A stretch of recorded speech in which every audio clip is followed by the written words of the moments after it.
This is the SAU Report, a program featuring interviews with the faculty, staff, students, and alumni of Southern Arkansas University in Magnolia.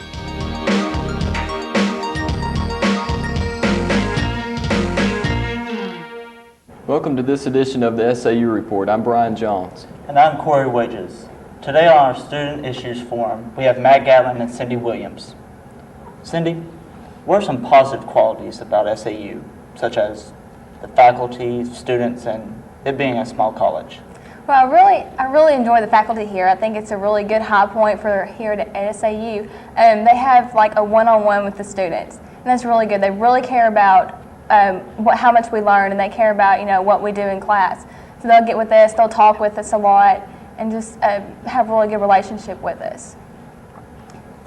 Yeah, I found that also actually a good idea, because I have trouble with classes, and I'll go to certain faculty members and I'll tell them my problems. And whenever I do this, they're willing to help you out as much as possible. And they'll bend over backwards helping you sometimes. It's less of a feeling of not being a number and being a name and a face, and the teachers know who you are. And I just really like that about the fact that it's a small college and everybody knows who you are. And it's not you go to your professor, oh, you're such and such from this class, and they don't know who you are because they don't deal with you one-on-one every day. And I really like that. And they can remember your names like throughout, not just in class, but they can also remember it like in the halls. Like I have teachers that pass by me and just say, hey, Cyndy, how are you doing? And it can be outside, in the halls, anywhere. It's real comfortable. And it actually makes you feel pretty well too, because I've had a teacher since my first semester here, and every time I see her, she says, hi, Cory, how you doing? And it makes me feel kind of special, actually, because I went to high school, and I had teachers willing to do that to me in high school, and I really appreciate that when teachers make the extra step to make you feel welcome. And also the students have a lot to do with it, because as long as the students are close together, like, you can just about go anywhere on campus and know everybody. Yeah. You can go in class and know everybody who's in your class the first day. And you can study together because you know each other and you know where everybody's at. So I think it's real good that the students around here are real close together. It's not like going to a big college and, you go to class and you don't know anybody there. Makes you feel lost. Right. Right. Well, all right then. Matt, are you satisfied with campus entertainment? I'm fairly satisfied with campus entertainment. I've been to a lot of the plays, and I'm in a lot of the plays at SAU, and I feel like that, they provide some bit of culture to the community, because the Magnolia area can come here and see the plays, and the students can come see the plays. I've not been to any of the comedians or the magicians or anything like that, but I know quite a few people who have, and they're, from what I hear, fairly good quality and enjoyable, and I'm satisfied with what I've seen with entertainment on SAU. Athletics and athletics, I don't generally go to a lot of the football games. I've been to them before, but they're fun, to give camaraderie to the students and allow fellowship among fellow students and things like that. Also, like, the school doesn't have to bring like other groups in for entertainment. We have our own entertainment here at SAU, like have classes like Encore and that perform here for the students, and there's a choir, and there's a band that they can, and they have it like there's stuff at the churches that they perform at, and they perform at Heart and Theater and such. And they just come, and it's our own entertainment for here. And a lot of the teachers, they go ahead and tell the students that you're required to go to so many performances, and that gets everybody involved in the band and the choir performances. Mm-hmm. And there's also had professors also, like I believe the English department, they offer you extra bonus points or of such to go to the plays and like write reports on them, and theater teachers as well. They help you do that. Actually require you to go in classes on those. I found a problem a couple times with how the school goes about informing the students of such things. There'll be times when I'll walk by a bulletin board and there'll be a poster, and I've never paid attention to it because there's so many other posters that don't mean anything to me. What's a way to I guess, improve that, to improve the, To inform the students of yeah, the entertainment that we do have. Yes. I think one way they can do it is by word of mouth, because a lot of the students, they talk a lot. So if you just had like some people just go around talking to other students, there you go. Because a lot of people, like you said, they don't look at the posters. And when you do look at the posters, it's like a week late or 2 weeks late. So if you go ahead and get people talking, that's it. It gets around a lot faster. It's the same way with chalking the sidewalks. How many times do you just walk over that and not pay attention to it being there, and then realize, well, maybe that was something that might have been of interest to me or someone else in my circle of friends, and you just don't pay attention to it because it is, you're just in a hurry to get to class. But if I hear somebody talking about something, I'm going to be like, well, that might be fun, to go do that, go see a comedian or whatever. Yeah. I found out doing plays as well that we'll have a 3-run night. We'll run usually Tuesday, Wednesday, Thursday, and we'll have a pretty moderate crowd Tuesday. And then Wednesday it slacks down because of church and everything, and then Thursday night is usually our big crowd because the first 2 nights people have talked to their friends and people they work with, and that's usually the biggest night. So yeah, I guess word of mouth would be actually a really good idea to inform students. Cyndy, do you find Campus Pipeline to be helpful, or is it more of a headache? I like Campus Pipeline. I mean, I don't have you can have email on there, but see, you don't have to have your email, everything sent to that email. The teachers, your class schedule is on Pipeline. At the beginning of the year, if you get confused or anything, or if you need to email your teachers, your classes are on Pipeline and your teachers' email addresses, and you can just email them. There's information that's another way that one of the activities around campus is known, is people can log on to Pipeline and they can find out the activities for anytime around here soon.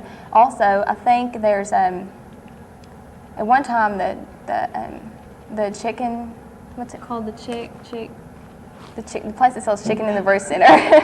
The restaurant. The restaurant in there or whatever. There are menus on there or something, or something you can buy, keeps up to date. Also connected with Pipeline is Prometheus, and that's something for the teachers to give us their lessons and their the syllabus on there, and it keeps us. We can send files to each other, or your grades posted on there. I find it real helpful. I just wish that more of the professors would use Prometheus. And it's real easy to get a hold of in that way. One downfall to Pipeline, though, is sometimes you can get it to work and sometimes you can't, especially if you're off campus, because you can log in, Pipeline's not working at this time, and you can't get your assignments or whatever if it's on Prometheus, and you can't get into it. And that's one part of it, and that's really stressful if you especially need something for the next day and you can't get into it. And that's one thing that I don't like about it. Otherwise, it's a fairly good system, and I like the way it works. And I'm like Cyndy, I wish that more professors would use Prometheus, because if I have a question about something, I can go and look up my syllabus on Prometheus and not have to go dig through a bunch of paper, and it's right there on my computer if I can get it to work. Yeah, I've noticed that about Prometheus as well. Everybody who hasn't had a problem with wondering what you made on a test or something, and some teachers are pretty busy and they'll hand out the papers, but sometimes a lot of us have other obligations that we miss class and other stuff, like Encore or athletics. So we don't know where our grades are, and then we have to meet up with our professors, their office hours, which might not correspond with our hours, and you never know what you made on grade. But if you go Prometheus, you can get your grades on that, which is a very added benefit that I like. Speaking of computers, Matt, I live off campus, and I never use the computer lab at all. And I guess what I'm trying to say is they make me pay a fee for computers, and they charge me for paper and all that other stuff, which I never use. What are your opinions on that? I don't think that the computer fees are necessary, especially if you live off campus and you have a computer at your home. I don't think that's really necessary, especially the charging for the paper. I might use the computer lab once every 3 months, and I never print anything out. I'll go in and check my email, but I never go in there, so why do I have to pay an extra added fee for something I don't use? And I think that's just unnecessary, because if I don't use it, why should I put out this extra money? And that's my opinion on that. I think we should be given a choice of whether we pay for it or not. Yeah. I recall in one of my classes, about most of our class would go in there at the same time to take our online quiz on Prometheus so we could help each other out. And that was real nice and all.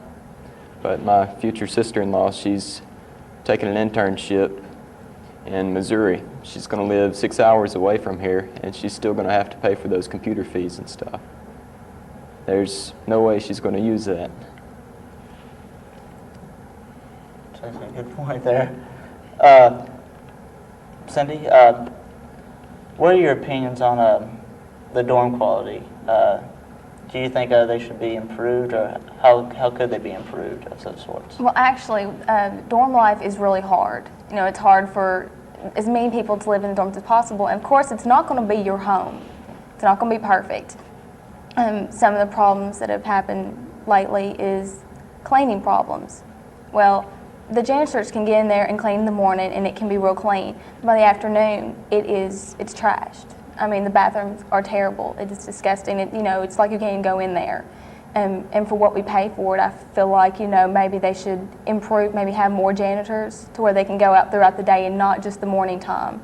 Because that's what I find really difficult. By nighttime when we take our showers, you don't want to go in there. And like I was saying, for what we pay for, they should be able to do something about it. Because we pay $300 and something a month to live in a little room. Of course, that's understandable, considering all the people that live here and everything. It's just kind of, can't get past that. But dorm life it's pretty good. It's nice. They're also going to tear down one of the dorms right now, hopefully, and rebuild Graham Annex, hopefully. So That's good. and they are trying to improve it. Some problems I had with dorm life was, it's nitpicky stuff, but when I stayed on campus, the janitors would clean in the mornings. But at the exact same time, I had to get ready for class. So, and they're in the bathrooms cleaning up and stuff. It's hard to get in there, and that was one problem I had. Another one was some of the dorm rooms were basically built like megaphones. I mean, the person who lives above you scoots the chair out, and it's just a really loud racket that you don't even know what it is. And I really don't think there's anything they can do about that. I mean, it's just bad architecture, I think. Actually, I think that has something to do about the time it was built. They were built back in around the 60s or so, and I don't think there was that much use for loud people because people would study and go to bed. So that's why I kind of think they didn't, insulate it as well as they do now. Hopefully, with the new building, they'll might do a couple improvements to it. That new building, that's for freshmen, right? Freshmen and I believe so. I think it's freshmen. Also heard, this is just what I've heard, that it's also they're going to have some classrooms, a couple classrooms down there. And there's supposed to be like suites, like a couple of rooms to an area. That's just what I've heard. So. What is your opinion on the attendance policy, Matt? My opinion on the attendance policy is I think it's fairly strict for it being a college or university, because it's basically like the attendance policy I had at my high school. Yeah. If you didn't show up for 3 of your class periods, then they would, count you as truant. And I think we pay money to be here. If we happen to miss 3 days of class, unexcused, it should be we're going to fail anyway, so that's our option. It shouldn't be the option of the teacher to drop us, I don't think. That shouldn't be their choice, because they're going to get paid regardless of whether we're here or not.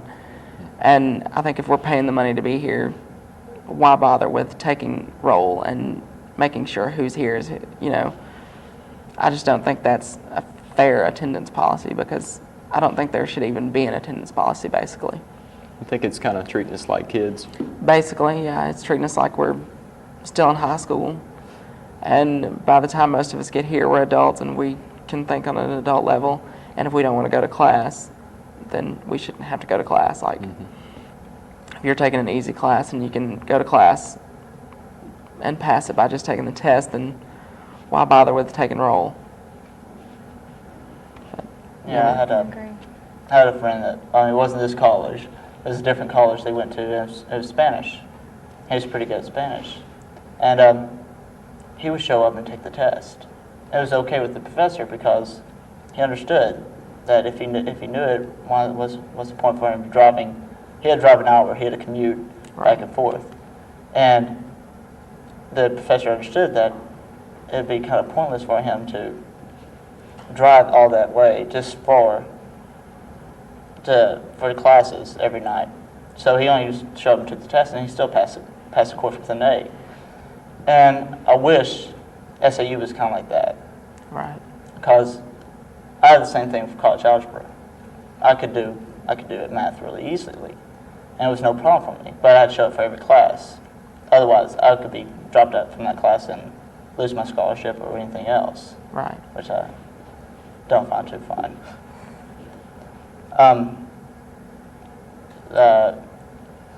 What do you think about campus security, Matt?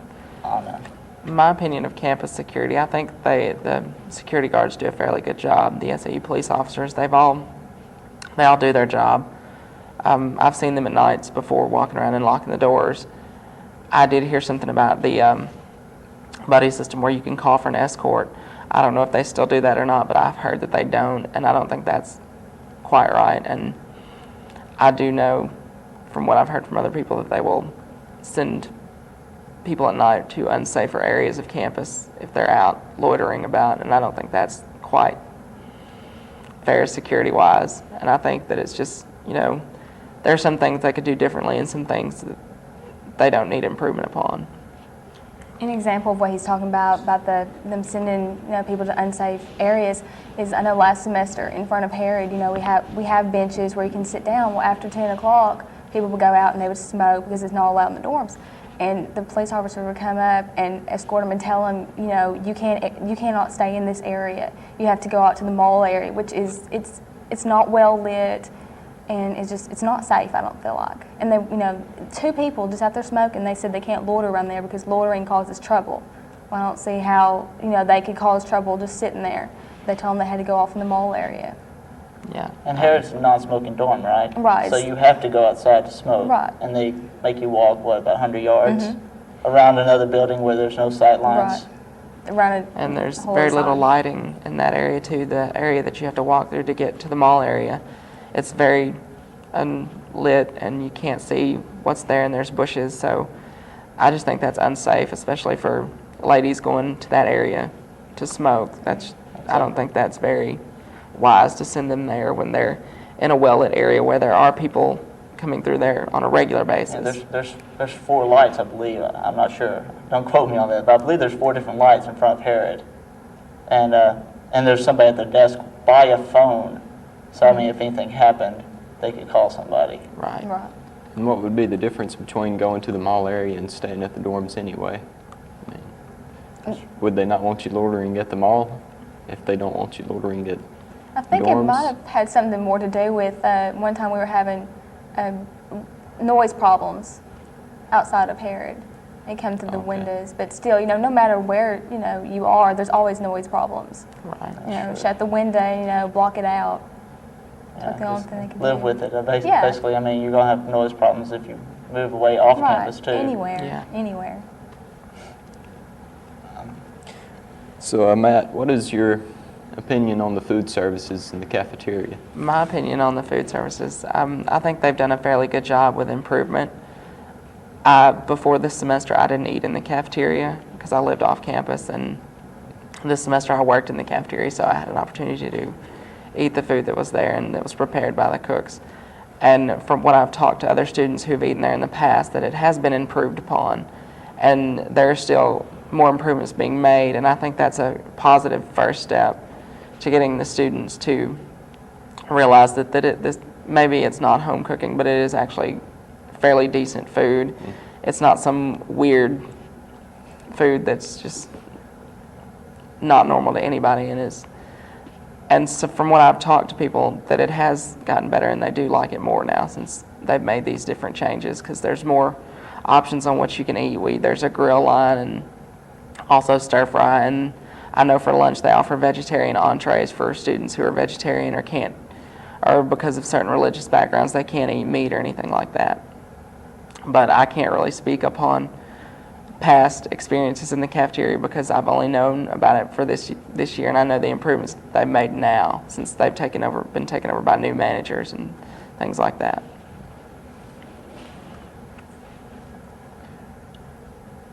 Well, one question is always brought up in these little student issue forums is parking, and or lack thereof, I guess. Right. And so, what do you think could be a solution, or maybe somehow to remedy this problem?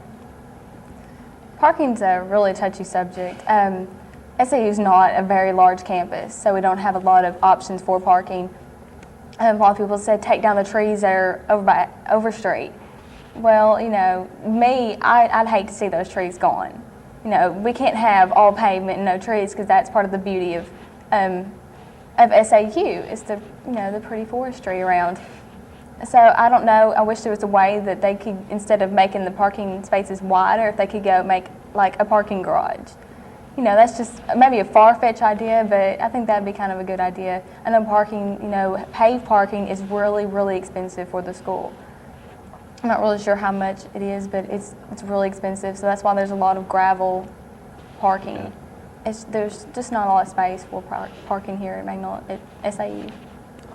I agree, and especially with the parking, as a commuter, I know how tough it is to find a parking spot when I come here in the morning. You have to come at least 5 to 10 minutes early to find a parking spot, and then you might not find one. You'll have to drive around for whatever amount of time to just find one parking spot. And heaven forbid you leave and have to come back because you may not find that parking spot again. So most of the time I just come here early enough, find a parking spot close, and don't leave.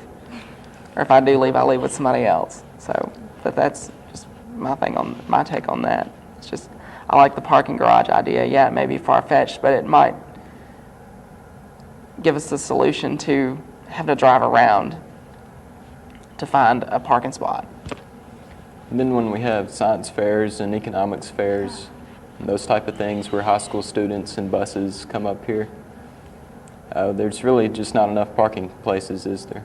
No. When the buses come, they come in huge loads, not just 1 or 2 buses, but when they have an event here, it's like you've got 10 buses, 10 different school buses, and each bus may take 6, 8 parking spots.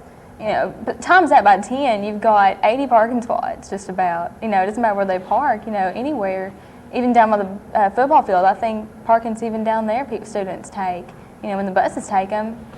That's all about parking also. They could very easily park at the Ryder Rink or the physical plant because there's plenty of parking over there, and that could be allotted to them.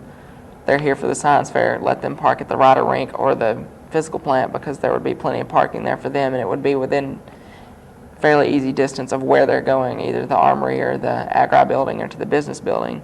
Those are the 3 facilities they use, and they're both within easy distance of the buses. And that would pose a lot of that that would clear up a lot of that problem, is giving them special parking spots. Say you must park here, don't take over any of the students' parking areas. So they should have some sort of a plan to give these high schools when they come here. Right. For the buses and for the parents' vehicles that come with them.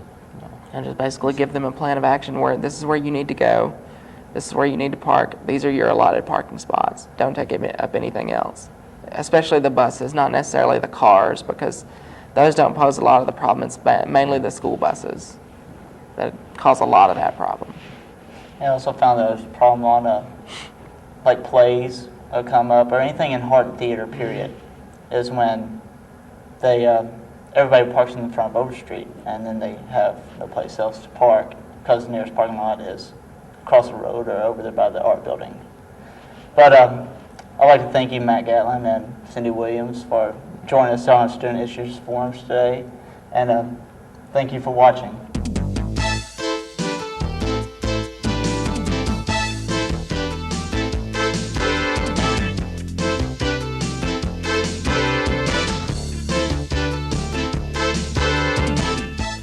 The SAU Report is a production of broadcast journalism students in the Department of Theater and Mass Communication at Southern Arkansas University in Magnolia.